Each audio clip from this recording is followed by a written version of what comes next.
Hey boys, Murise. Mani, DJ Murise. Bo Mr. Infinity. Nasi ndinani kwa?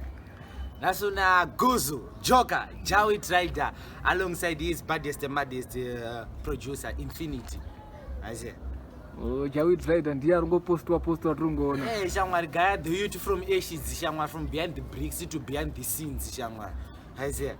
I just can't imagine. They kurunzi kufara kwandoita kasmile chaya kwanze kana kutaura kufara kwandrukuita mwangu DJ. Yeah, wagwani. Hanzi kuposta kuti waita sei kuJah Wit Rhyder. Shamwara anongopost kwa Shamwara about the past previous life as a drug abuse as a yatakatokuita as a right now ndikutenda Murehwa as a right now unofunga kana katongondo kana smart kutongoradza kuti chimfana chakachena as a kana auswera ndiriensa mushana napedzwa sha as a Vakapedzwa nenechi. Sha zvazvichimboitika zvazvazvi as a but apa tazoratidzwa pathedu kuti aisisitira nendanda as a tangoruka mangoma zvedu. Oh, saka wakasiya matracks. Ndakasiya zvangu. Right now I'm going to Murehwa as a ndoswera ndiri kustudio ndichitogadzira maprojects as a right now I got 5 projects coming up nevideo yedu kuuya nhasi as a nhasi video kubuda yedu na 6 as a nchangomirira as a akadzirwa naInfinity futi. Oh, patone zviri kubuda zvinyowani.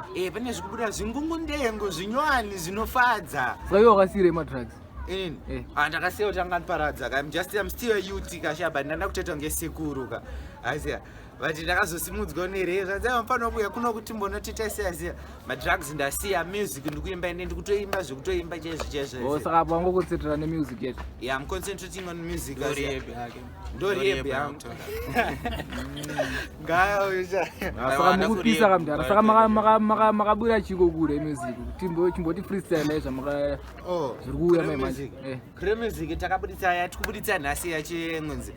Asi vaingoti achasvika kupiko achaita zvipiko seachita sembuku ndaitoona zambuku kupupura mwari variko kana vakavhura dho hapana kana noti nyo zaka ndichangomirira nguva chandifambira ndiri kuchema misodzi ichiyerera animbozvida sapana wekurambira joka zaka ndichangomirira nguva chandifambira ndiri kuchema misodzi ichiyerera ndaisambozvida but wekurambira chaichaya ndianga asipo aisa but ndazongonzi aiwa mfano sezvo nechipo kana kuchikugezesa nesipo aisiya obva wachiratidza kuti unoimba zvimbo aisiya ndozvinhu zvazongoitika mukomo yeah. Aiwa achipo unacho ndikunyatsozoona kuti aiwa matracks ndo aitokuvhiringidza zvatosiyana nepandaikuona paipa wakarowa nedombo samboy shaga pazvinhu zvacho kana producer acho usikona kuti ishamatini sha aisiya aiwa zvinokudzwa saka izvezvi kushanda neremusic chete ezvo zvinhu kushanda neremusic zvangu sezvo ndichiranda its management asiya tongoti ndoyatongo management yangu masiya saka ndoari kuona kuti mufano wedu arekodi here mufano wedu adye here mufano wedu iziwo closed asiya sezvo ndatoatistirawo masiya saka ndozvimovement ratiri kumboita sofa. Saka iwewe unoti chii kune maartist achiurwa madrugs hawaimborova unomamwe maartist emborwa madrugs kana nemborwa nemadrugs ka ndoti aiwasiyana nazvo asiya chitongosiyana nazvo asiya the best way is wasiyana nazvo then avoid oenda kune another channel wonoti woita sewaziya kana uri munhu kuti unokwanisa kushanda muindustry ka enda kuindustry unoshanda asiya wanoka monthly salary kako asiya kana uchikwanisa kuimba ka yaone Infinity beats kuremusic ka tokupa opportunity woimbawo kana utoriwa collab naRider futi asiya zvinhu zvitoriko futi asiya but ukowana katasana chibaba unoziva kuti vaita inzwaunzika Rider kuti vanyatsorowa music chaicho yafanira kutanga kurova madrugs ana chibaba aiwa madrugs asiro anoimba chinoimba voice box but kuti anyatsoboosta waiseboosta cheyoka confidence kana support yekubva mafans ndo zvinoita kuti unyatsokuimba urambo neenergy maziya madrugs ukamaimba ka ukutomukawo nepara kana kuti iwe uchatomuka utoneimwe kwenche kuda kutose yokurova mamwe madrugs wakutoswera uri pajeni wakutanga kutsvagana nemari yemadrugs auchatsomanichi nemusic maziya ndopandaifire ipapo and that mistake ndakaigadziriswa waziya handikwanisi kutenda koma wangu kuremusic nezvakandiitira maziya apa pakasiya kutsoma chete zvakabva zvatanga kuflowa zvakabva zvotanga kuflowa ene ndatoratidza kuti ndaiziva ndiri muridzi ngoma ndovapinza bhizi ndina Infinity pamabhitsi atisi lezi ndaiziva ndoruganda ndifirst hand ndazotsamwa ndazouya mukuru weband unonangana zvao ndatsamwa uya mukuru weband iyo neenergy yakawandisa ndika ndine energy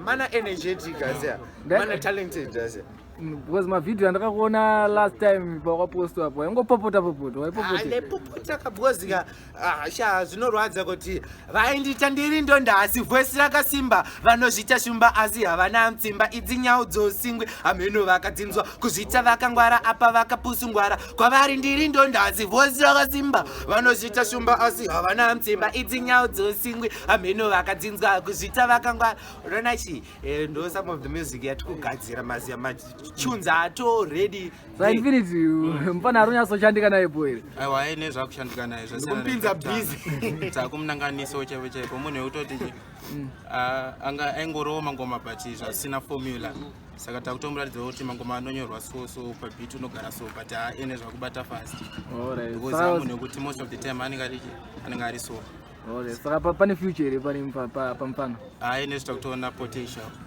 munosvika kure naye aiwa tuchasira kusvika kure dai kana iye akasazotirarisavo zviri zvemamusankire kwandabva kure handimire ritsarenda hariperetishuwa ndoziva kuti une masong unlimited songs haapere masong ako ndikumbira kumbobvunza zvanoda kubvunza saka iwe next 2 years to come ukuona wasvika papi in the next years to come ndikuona ndanewo a few awards aziya ndikuona ndaestablisho kana center yangu aziya because ina handichada kufesa handichada kuti mayouths ari upcoming afese the same struggle and afesa kuti ndizorekodha aziya kana toaseta go through zvandaita aziya ndadofesa kana ndada kugadzira rehab center aziya yemayouths angu emusic aziya necenter yekuti kana munhu asino kana qualification kana asino chi course aziya ndokwanisa kugadzira center yekuti they come for free aziya.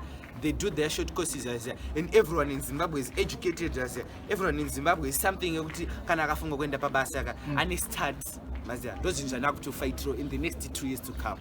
You're educated inini I'm educated komo maziya nanangokwadzwa kune madrugs but mana woland wakadzidza chi inini ndakadzidza till O level parara then mandazoita A level futi ndaita MBA ndakabuda ne 6 points maziya bazaita ninye madrugs ninye kuti ndakazoshare mari zvanga ndikazongoblame madrugs ndikazoshare mari aziye kuti ndicontinue education yavo aziya but right now ka nezvakuitika ndikaona mari ka I'm still up kuti ndifede ma studies anga aziya nditoroka degree aziya ndito artist aneka degree okake ndizvo saka right now urumbochimhanya kumusic right now ndikuchimbochimhanya ndikuvamhanyisa munhu wese na 6 o'clock payoutube aziya remusic youtube channel aziya guzu joker ndichangomirira video is coming and it's a mad video aziya and the tune it's a mad message tune aziya yekutoti iweyoka kwanonga uchiri kuenda kuleft ka uchabva watongochinja patho bataivarega ndiende chi kuright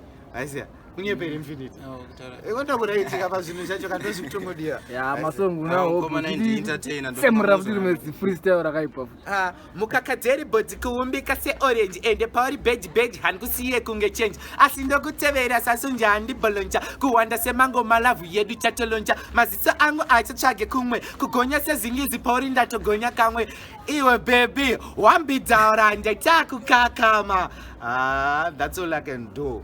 As for the meantime, Gozo, Joker, Jah Wit Rhyder, Pandat, Ghetto crown to the fullest.